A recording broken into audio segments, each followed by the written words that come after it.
Salve, salve, boa tarde a todos. Eu sou Paulo Fávero, repórter do Estadão, e estamos aqui para mais uma live nas 4 redes sociais do Estadão. A gente está ao vivo no Twitter, pelo Facebook, pelo YouTube e pelo LinkedIn. E tenho o prazer de receber aqui a Mônica Marques, profissional de educação física especializada em fisiologia do esforço pela Escola Paulista de Medicina. Ela também é diretora técnica do Grupo Companhia Atlética e diretora da ACAD Brasil e membro do IHRSA Board of Directors, que é o International Health Racquet Sport Club Association. Falei tudo certo, Mônica? Falou tudo certo, é isso aí.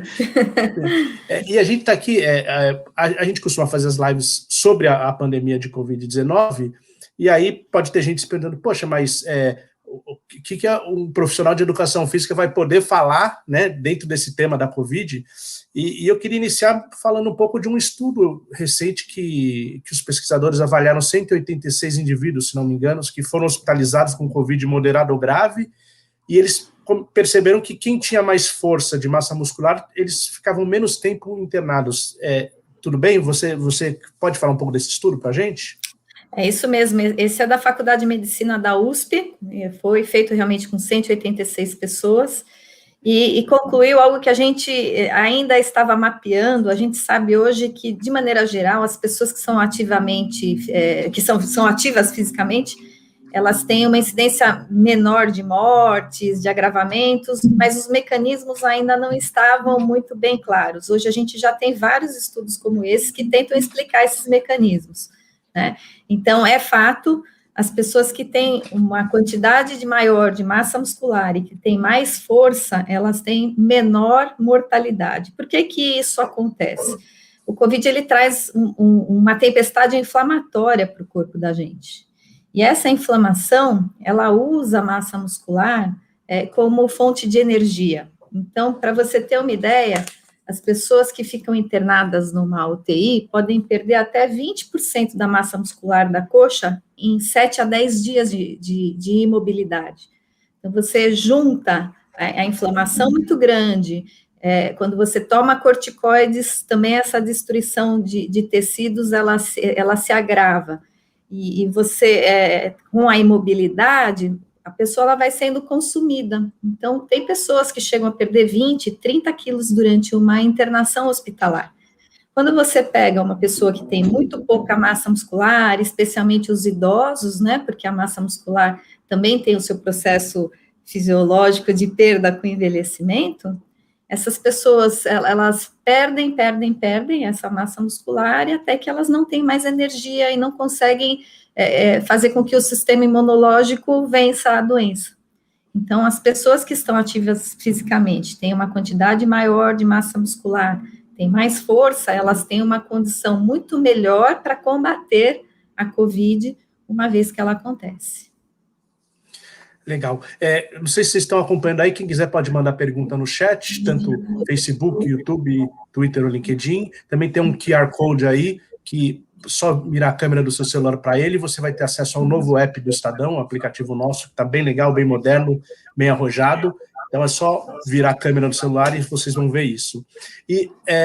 Então, pegando esse gancho que você falou desse tempo de permanência dos internados, quer dizer, o sedentarismo, nesse momento, é um perigo, então, junto com a Covid. Ele é. O último dado que a gente tem da Organização Mundial da Saúde é que o sedentarismo, na verdade, é a quarta maior causa de mortes no mundo. O sedentarismo, ele traz com ele, Paulo, algumas doenças crônicas não transmissíveis que são associadas. As principais são hipertensão, diabetes e obesidade, né? E os estudiosos do assunto dizem que, na verdade, a gente vive uma sindemia, que é uma combinação de pandemias, de outras pandemias que já existiam. Então, a obesidade é uma pandemia muito séria, a hipertensão é outra, a diabetes é outra, e quando elas se encontram, não, quando elas acontecem simultaneamente com o Covid, então acontece toda essa série de eventos que a gente está presenciando no último ano. Então, quando você pensa em atitudes, né, e ações e estratégias para diminuir a internação, por exemplo, jamais a atividade física deveria ter sido deixada de fora. Jamais você deveria, por exemplo, ter fechado as academias ou as escolas de natação, porque você tem ambientes que são bastante seguros. Hoje a gente tem mais de 42 protocolos que a gente segue nas academias, de maneira geral. Alguns estudos do Center of Disease Control nos Estados Unidos, por exemplo, mostram que em 19 diferentes ambientes, as academias são provavelmente o 15º lugar onde vão aparecer possíveis surtos, e a incidência é de 0,002% no mundo de surtos em academias. Então, você tem lá nos primeiros lugares, escritórios, bares, restaurantes, indústrias, e a academia está lá embaixo, justamente porque é um ambiente onde as pessoas frequentam com máscaras, com protocolos, com distanciamento. Então, hoje a gente sabe de todas essas estatísticas e de toda a segurança envolvida. Quando a gente fala, por exemplo, de piscinas, Paulo, a gente já tem estudos que mostram que na cloração ideal de uma piscina, que a gente usa aqui no Brasil, por exemplo, o cloro mata o Covid em 30 segundos. Então, quando você fala, por exemplo, de um obeso, fique em casa, você vai piorar a situação dele. Vai se exercitar na rua, vai caminhar na rua. Às vezes a obesidade é tanta que a pessoa tem dor no joelho, dor no quadril, por exemplo. Já numa piscina, num ambiente com empuxo, onde ela vai ter uma condição toda melhor de mobilidade, essa pessoa pode se exercitar em segurança, com conforto, com supervisão, e com isso a gente consegue dar a ela mais chances, né, para um menor agravamento, caso ela pegue o Covid, por exemplo, né? Então, a gente precisa repensar todas essas estratégias no sentido de fortalecer a população que esteja menos obesa, que tenha mais massa muscular, ela vai gerar menos internações, menos agravamentos, vai ficar menos tempo no hospital. Tudo isso é muito, muito bem comprovado hoje. O chat aqui tem muitas questões, gente colocando dúvidas e tal, e a Ivana Santos falou aqui pelo Facebook que as academias foram fechadas aqui nos Estados Unidos, ela deve estar lá, né, ou morar lá, e ficaram fechadas por muito tempo. Então, e aí que eu queria retomar a lembrança lá atrás, que no primeiro momento todo achava que era um grande perigo, né, um ambiente de academia que não dava para funcionar num período de pandemia. Então, fala um pouco desses protocolos, assim, o que se descobriu que excelente ponto, Paulo, excelente ponto que você está colocando, porque logo no comecinho, lá em março do ano passado, o que se divulgou muito é que a principal forma de transmissão do Covid seria o contato das suas mãos, né, com áreas de superfície que estivessem infectadas. Então, a gente solta gotículas ao falar, por exemplo, essas gotículas estão ali pelo ambiente, então você manipula alguns objetos e através disso você vai ser contaminado, né? Essa era a principal preocupação, o principal foco. Naquela época nem se falava ainda de máscaras. A gente começou a usar máscara praticamente em abril do ano passado, né? Então, hoje a gente já sabe por dados do próprio CDC, que é o Center of Disease Control lá dos Estados Unidos, que esta forma de transmissão, que é do contato com superfícies contaminadas, a chance é de 1 em 10 mil. Ela está muito longe de ser a principal forma de transmissão.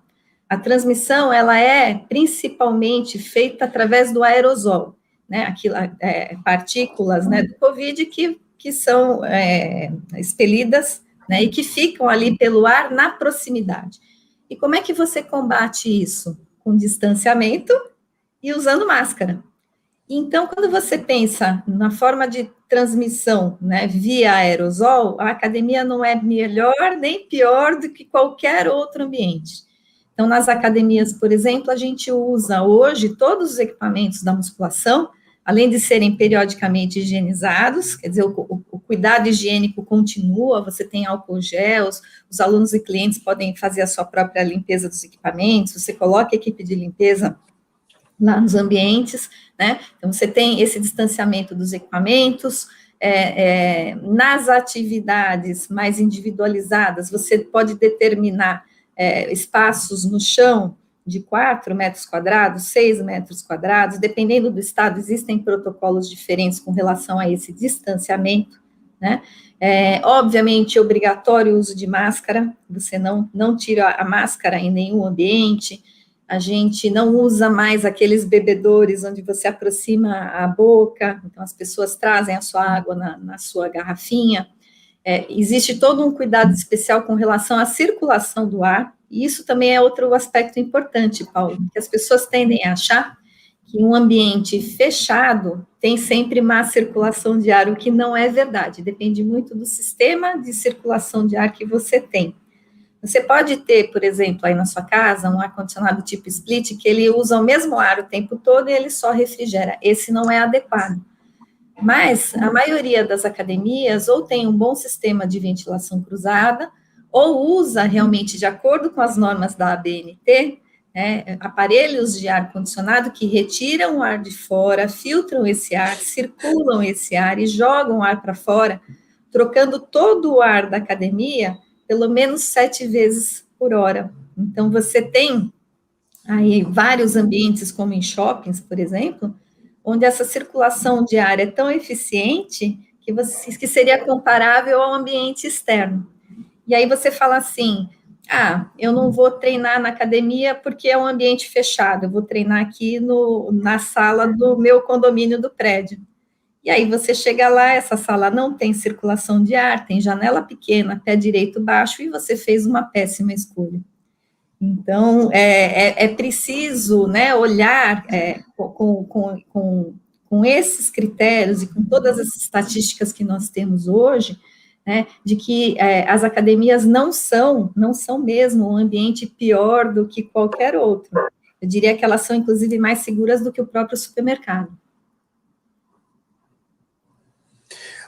A Thalita Nunes, perguntando aqui pelo YouTube, que ela fazia, antes da pandemia, ela fazia hidroginástica, e aí ela parou por causa da pandemia, e os braços, os pescoços, o joelho dela estalam agora, né? Então, se ela pode voltar a fazer hidroginástica, você acha que é um momento de retorno à atividade? Pode e deve, observando todos esses cuidados que a gente falou, né? Observe como que é a circulação de ar no ambiente lá dessa piscina que você vai frequentar, né? Os professores devem estar usando máscaras, né? E dentro desta piscina, observa sempre que você deve manter uma distância de pelo menos 2 metros, né? Entre os participantes. Então, se você tem uma piscina, sei lá, com 4 metros quadrados, vai ser uma pessoa só. Se for uma piscina já maior, uma piscina com 12 metros por 8, 12 por 6, podem ter lá 10 pessoas, 12 pessoas, que você consegue manter esse distanciamento.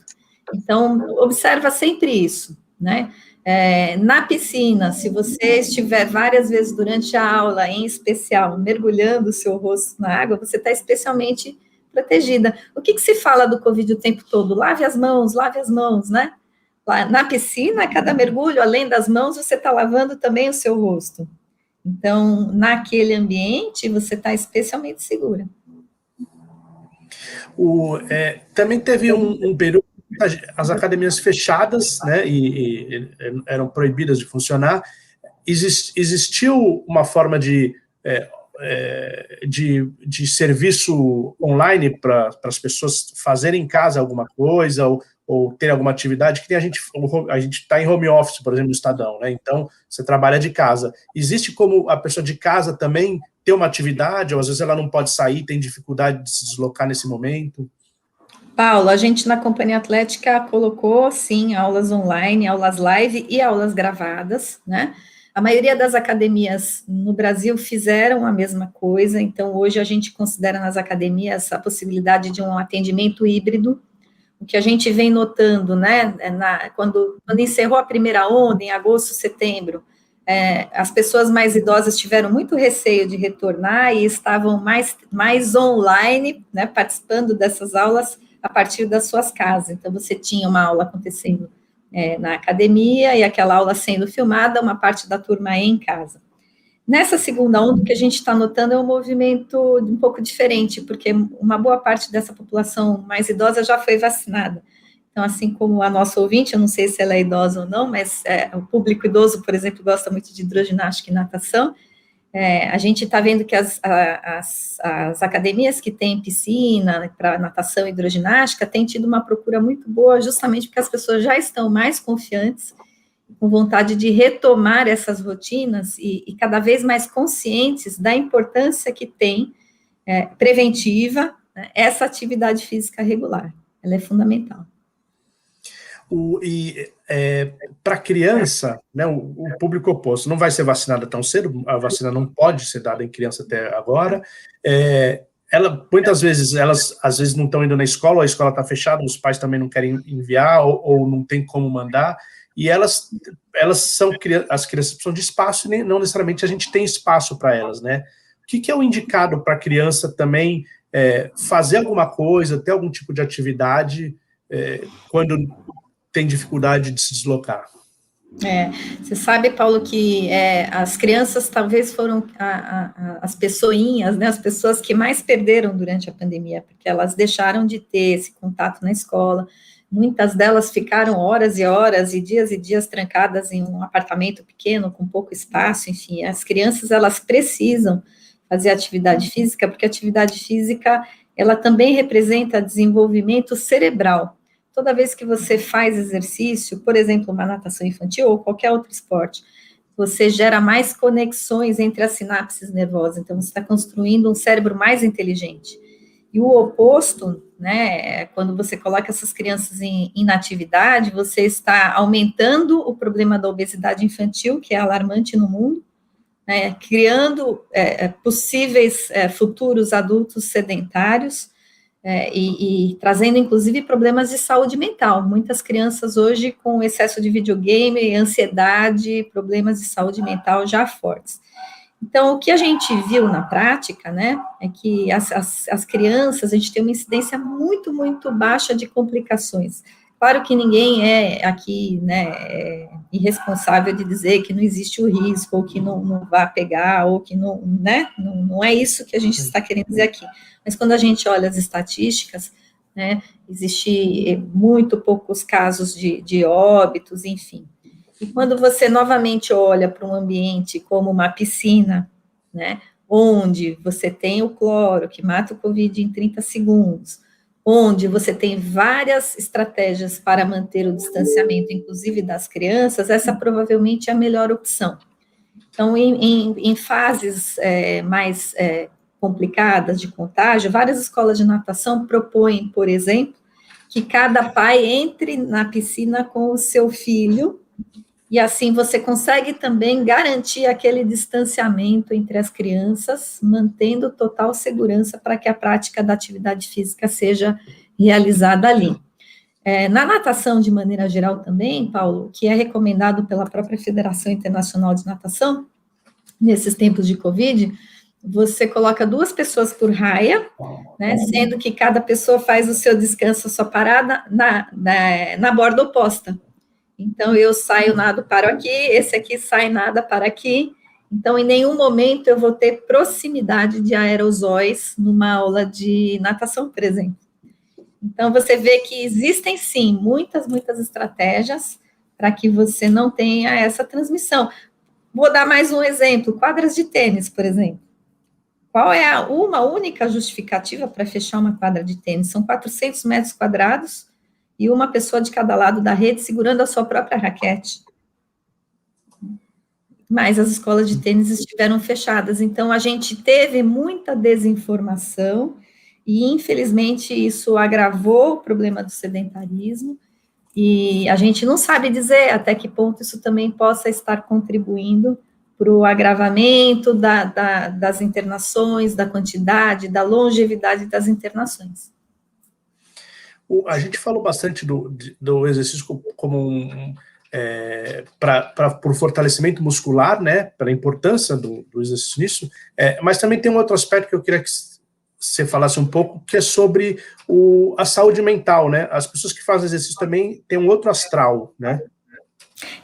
É impossível você fazer qualquer tipo de exercício e não ter benefício. O primeiro e o mais imediato é todo o aspecto da saúde mental. Por quê? Ao praticar o exercício, Paulo, você produz algumas substâncias no cérebro são as substâncias do bem-estar. As principais são a serotonina e a endorfina. Então, são substâncias que te dão uma sensação de saciedade, de felicidade, que melhoram a disposição, melhoram o humor e assim por diante. E aí você vai falar assim, mas quanto de exercício eu preciso? Para esse efeito de saúde mental, já com 10, 15 minutos, já existe uma mudança fisiológica, já existe uma certa produção dessas substâncias que já muda o seu dia. Então, você fala, puxa, eu fiz alguma coisa lá, fiz qualquer exercício, enfim, nem era estruturado, nem era muito intenso, serviu para alguma coisa? Serviu para muita coisa, porque ele já mudou o seu dia, ele já te tornou uma pessoa mais bem-humorada, mais feliz, né? E ela vai preservar a sua saúde mental, evitando a depressão. E a gente sabe, especialmente com populações idosas, e que foram as que mais sofreram isolamento social, né? Houve um acréscimo muito grande de demência e de depressão. Então, a atividade física, ela é fundamental no tratamento e também na prevenção de vários tipos de depressão e de demência. Então, jamais ficar parado. O que não pode mesmo, Paulo, é ficar no sofá. O grande inimigo nosso, na atualidade, é o sofá. E tem, assim, quais atividades são as mais procuradas, assim, o que as pessoas mais querem fazer? Principalmente quem ficou muito tempo em casa e na hora que abre de novo as academias, a pessoa fala, nossa, eu estou morrendo de saudade de fazer isso ou isso. O que é o mais procurado, assim, geralmente? Então, normalmente as pessoas procuram aquelas atividades que elas mais gostam. É muito difícil você aderir a um regime de exercício fazendo alguma coisa que disseram que é bom e que você não curtiu fazer, né? As atividades individuais são aquelas que estão abertas desde o primeiro momento, né? Então, musculação, treinos de bicicleta, natação, né, tênis, atividades mais individualizadas, a pessoa às vezes se sente um pouco mais segura em termos de distanciamento social.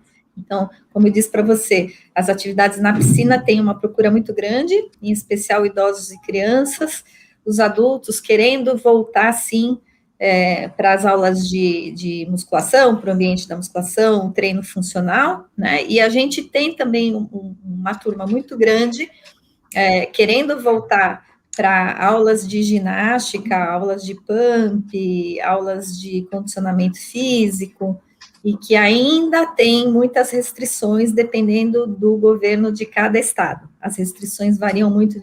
A gente tem estados onde não há restrição, né, ou onde há restrições muito grandes ou restrições menores. Então, essas atividades onde você coloca mais pessoas dentro de uma sala, essa restrição varia mais de acordo com a orientação de cada prefeitura ou de cada governo estadual. Teve gente comentando aqui no chat que é muito ruim fazer exercício de máscara, né? E a máscara é uma necessidade, você não quer ser contaminado, você tem que usar máscara, mas é ruim também dirigir, trabalhar é ruim, um monte de coisa, porque muitas vezes é incômodo. Existe algum tipo de máscara mais adequado para as atividades físicas que ajudam, ou cada pessoa vai procurar o que melhor se ajusta? Existem tecidos que são mais tecnológicos, tem alguns tipos de neoprene, tem alguns tecidos que já são, inclusive, tecidos anti-Covid, tem algumas máscaras acrílicas, existem hoje algumas opções de máscaras que são menos desconfortáveis, vamos dizer assim. A gente não tem nunca como dizer que, não, você vai usar uma máscara e não vai te incomodar nem um pouco, ou vai ser igual a não usar máscara, isso realmente não existe. Mas existem máscaras que são muito grossas e essas realmente dificultam, inclusive não é recomendado o uso de máscara para atividades muito intensas. Então, você pode fazer, já que você tem que fazer atividades com máscara, né, dá preferência para atividades de intensidade leve até moderada, ou ainda, aí sim, se você quiser fazer atividades muito intensas, é melhor que você esteja ao ar livre e no ambiente bem isolado. O Nancy perguntou aqui no chat, pelo Facebook, que tipo de exercício é bom para ansiedade, né? Eu acho que é um momento que todo mundo está um pouco tenso, um pouco ansioso também, né? O que é o mais indicado também? Olha, eu vou te contar uma coisa. A gente tem uma escola que nós atendemos, nós temos na Companhia Atlética uma escola que nós atendemos já há 20 anos, fazendo toda a estruturação das atividades físicas para o ensino médio. E eu nunca imaginei que para adolescentes de 17 anos, por exemplo, a atividade preferida fosse yoga. Só que eles, em fase de pré-vestibular, há mais de 10 anos, é a atividade que eles mais gostam. A questão da ansiedade, da depressão, do alívio do estresse é muito individual, muito particular, né? Você vai ter pessoas que gostam de yoga, meditação, exercícios respiratórios, você vai ter pessoas que gostam, por exemplo, de uma aula de lutas ou de boxe, onde você vai socar o saco de pancada, isso tem muito a ver com a personalidade de cada um. Alguns alunos, por exemplo, especialmente os da natação, gostam daquele momento quietinho, silencioso, onde você vai e volta. É praticamente um exercício físico, é um exercício respiratório, e ao mesmo tempo é quase uma meditação, porque você silencia todo aquele barulho do exterior e está ali nadando, né, no seu ritmo, é aquela atividade que você gosta. Então, de novo, uma atividade que seja de intensidade leve ou moderada, né, essas atividades que são chamadas de aeróbicas em geral, dançar, caminhar, correr, patinar, e os esportes que envolvem esses movimentos, pedalar, né, essas são as campeãs na produção da endorfina e da serotonina. Então, você pode realmente escolher um leque incrível de atividades e todas elas vão te ajudar nesse sentido.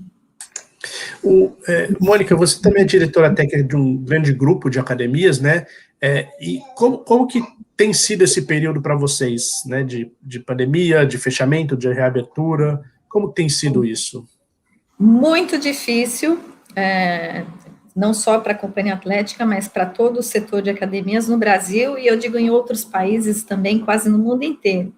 Justamente porque houve, né, uma má interpretação, e agora falando especificamente aqui do Brasil, em vários países do mundo, onde a atividade física é encarada como prevenção efetivamente, as academias chegaram a ficar fechadas muito tempo em lockdown, junto com todo o resto da sociedade, porém elas, nos países europeus e vários estados dos Estados Unidos, elas foram abertas no primeiro grupo. Então, assim, vamos sair do lockdown, a academia já abre na primeira hora. E aqui no Brasil, o ano passado, na maioria dos estados, as academias foram colocadas em terceiro, quarto lugar, então ficaram 4 meses, 5 meses, 6 meses fechadas, né? E é muito difícil, mesmo havendo uma ajuda para pagamento dos salários, como houve, né, até o final do ano passado, os benefícios do governo, ainda assim, as academias todas, para funcionar, elas têm espaços grandes, o valor locatício, os impostos são muito pesados. Então, muitas academias que não conseguiram, não tinham recursos para poder bancar essas despesas com zero de receita, infelizmente, fecharam. Nos Estados Unidos, a gente tem um número, 27% das academias fecharam definitivamente. No Brasil, a gente não conhece ainda esse número, mas a nossa percepção é pelo menos 15%, 20%, com certeza, fechou definitivamente, porque como que você consegue manter uma operação com zero de receita meses e meses seguidos, né? E é uma impressão que o setor tem de uma injustiça muito grande, porque, ao contrário de outros setores com os quais as academias foram comparadas, né, e equiparadas nesses planos de reabertura, quando você vai numa academia, você está melhorando a sua saúde, você está justamente diminuindo a chance de internação, diminuindo o tempo de internação. Não é um lugar que você vai simplesmente para beber ou para engordar. É um lugar onde você vai para cuidar da sua saúde, e quanto mais ativo você pessoalmente for, né, quanto mais você se cuidar, menor é a chance de você ter complicações. De novo, ninguém está falando aqui que quem se exercita não pega o Covid, não é isso. Mas, obviamente, se você tiver uma condição boa, como nós dissemos no início, uma boa quantidade de massa muscular, se você não for obeso, as suas chances de vir a óbito são infinitamente menores. Eu selecionei só alguns dados aqui, olha, um estudo da Espanha, né? Uma incidência de óbitos em sedentários com Covid 7,5 vezes maior do que pessoas que se exercitam. Nos Estados Unidos, 2,5 vezes maior a chance, né, de óbito entre sedentários. E esse foi um estudo feito em 50 mil pacientes, não é pouca coisa.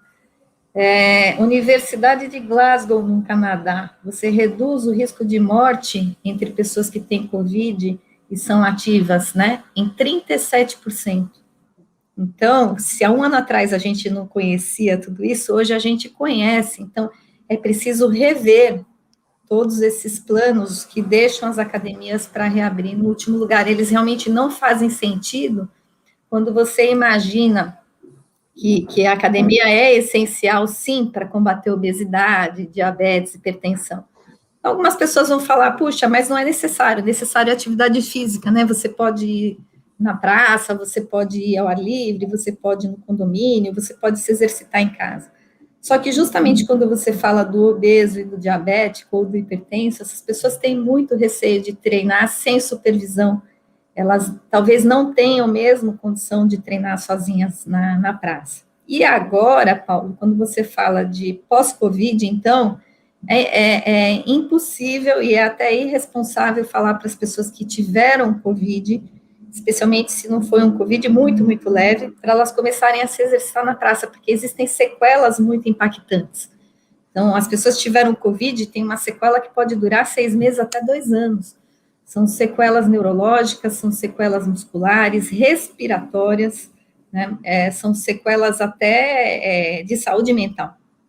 Então, você vai dizer assim, a pessoa teve diabetes, teve um Covid, ela vai caminhar na rua, obeso, elas têm muito medo, elas sentem cansaço, elas têm o fôlego mais curto, né, como eles dizem.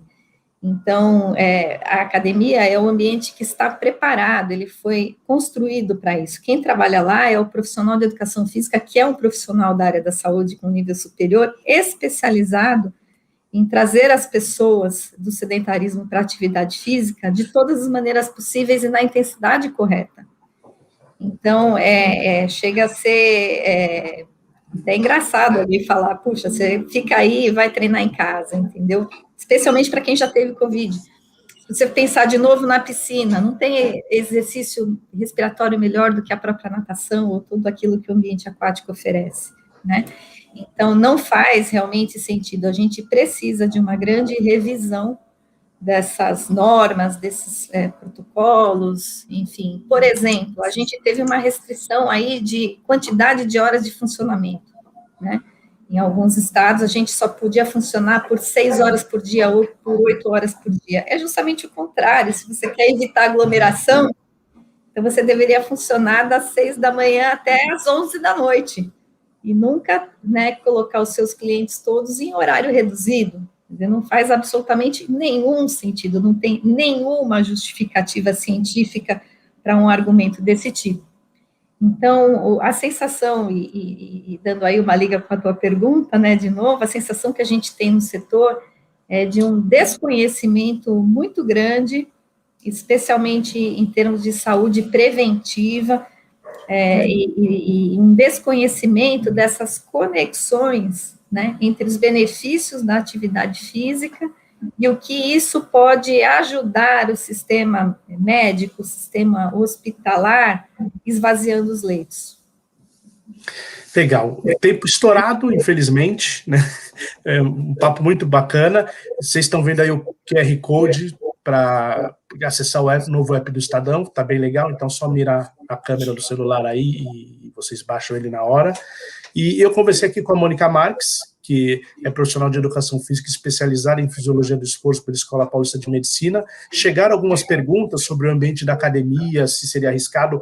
Isso você já falou sobre isso, né, lá no começo, então essa entrevista vai ficar gravada no YouTube, no Facebook, no Twitter, no LinkedIn do Estadão. E eu queria agradecer a você, Mônica. Obrigado por ter participado e aceitado o nosso convite. Paulo, muito obrigada ao Estadão, obrigada a todos que participaram, e contem com a gente. O recado final aí para quem está assistindo, né, como eu disse, o grande inimigo de todos nós é o sedentarismo, é o sofá. Então, vamos começar a praticar atividade física, seja responsável, cuide da sua saúde, é a melhor maneira que você tem de contribuir para a nossa sociedade. Legal. Obrigado a todos, até mais.